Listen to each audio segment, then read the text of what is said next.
വീരഭദ്രസ്വാമിയുടെ മൂലമന്ത്രമാണ്. ഈ മൂലമന്ത്രം ആകാശഭൈരവ കൽപ്പത്തിൽ നിന്നെടുത്തിട്ടുള്ള ഒരു അപൂർവ മന്ത്രമാണ്.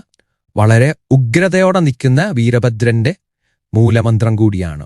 മാത്രമല്ല, ശത്രുക്കൾ എതിരെ എന്തെങ്കിലും ചിന്തിക്കാനുള്ള ഒരു ബുദ്ധി പോലും വീരഭദ്രസ്വാമിയുടെ ഒരു സാന്നിധ്യം അല്ലെ ഒരു ഉപാസനയുള്ള ഒരു വ്യക്തിക്ക് നേരെ വരില്ല എന്നാണ് പറയുന്നത്. അത് തുടക്കത്തിൽ തന്നെ മുടക്കുകയും നമ്മളൊന്നും അറിയുക പോലും വേണ്ട, കണ്ടറിഞ്ഞു തന്നെ വേണ്ട കാര്യങ്ങൾ ചെയ്തു വരും.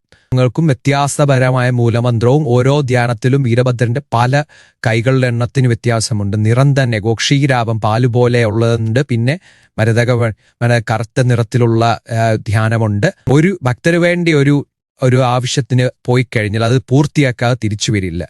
കാരണം ദക്ഷയാഗം മുടക്കാൻ പോയിട്ട് സാക്ഷാൽ മഹാവിഷ്ണു തടഞ്ഞിട്ടും ദേവന്മാർ തടഞ്ഞിട്ട് പോലും പിടിച്ചു നിൽക്കാൻ പറ്റിയില്ലെന്നാണ് പറയുന്നത്. അത്രയ്ക്ക് ആ ഒരു രൗദ്രത ആ മൂർത്തിയുടെ അങ്ങനെയാണ്. അതുപോലെ ഭക്തരിൽ വേഗം പ്രസാദിക്കുകയും ചെയ്യുന്ന ഒരു മൂർത്തിയാണ്. വീര്യം ഋഷിയും ഛന്ദസ്സും ദേവതയും. കാലയുദ്ര ഋഷി ജഗതിച്ഛന്ദ വീരഭദ്രോ ദേവത. ധ്യാനം. മരതകമണി നീലം കിങ്കിണീജാലമാലം പ്രകടിതമുഖമീശം ഭാനുസോമാഗ്നി നേത്രം. അപ്പോൾ ഉഗ്രമായി വീരഭദ്രന്റെ ഒരു ധ്യാനമാണ് ഈ പറയുന്നത്. ഇനി ഇതിന്റെ മൂലമന്ത്രം പറയുന്നു. ഓം ശ്രൗം വീരഭദ്രായ വൈരവംശവിനാശായ സർവലോകഭയങ്കരായ ഭീമവേഷായ ഹും ഭട്ട് ശ്രൗം ശ്രൗം ഹ്രീം ഖം ഭട്ട് രിപൂൻ ഭട്ട് സ്വാഹ.